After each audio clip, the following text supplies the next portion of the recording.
কংগ্রেসকে সঙ্গে নিয়ে তিনি যে লড়বেন সেই বার্তাটা আজকে তিনি দিয়েছেন। বাংলার মানুষ এ নিয়ে কোনো ভাবছেন না তো। মমতা বন্দ্যোপাধ্যায়ের যে দল তৃণমূল, সেই দলটাই নির্মূল হয়ে গেছে।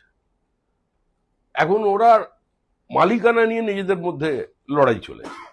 13টা না কটা শুনেছি ব্যাংকের অ্যাকাউন্ট আছে, সেটার জন্য লড়াই। ওইসব লড়াই টড়াই করে সব সেটেল করুক, তারপর দেখা যাবে। ইন্ডিয়া জোটে কোথায়? তৃণমূল কেউ নেবে না। তৃণমূলকে যে ধরবে সে শেষ।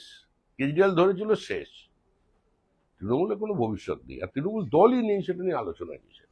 বাংলায় তৃণমূলের এখন অস্তিত্বের সংকট। মমতা ব্যানার্জি আজকে ঘোষণা করেছেন যে তিনি ককরোচ পার্টির সমর্থনে যন্তর মন্তরে আসবেন। তিনি যিনি নিজেকে রয়্যাল বেঙ্গল টাইগার বলতেন, যিনি লড়াইয়ের ময়দানে নেমে বলতেন আমাকে ছেলেও ধরতে পারো, আমাকে মেয়েও ধরতে পারো, যার একটা নির্দিষ্ট সংঘর্ষের রাজনৈতিক অতীত আছে, 3বারের জন্য মুখ্যমন্ত্রী হয়েছেন, অতীতে কেন্দ্রীয় মন্ত্রী ছিলেন, এ তো বাঙালির লজ্জা।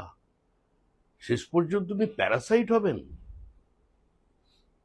পরজীবী হয়ে যাবেন। এটা আমার খারাপ লাগে শুনে। বিজেপি বিরোধী সব রাজনৈতিক দলগুলোকে আজকে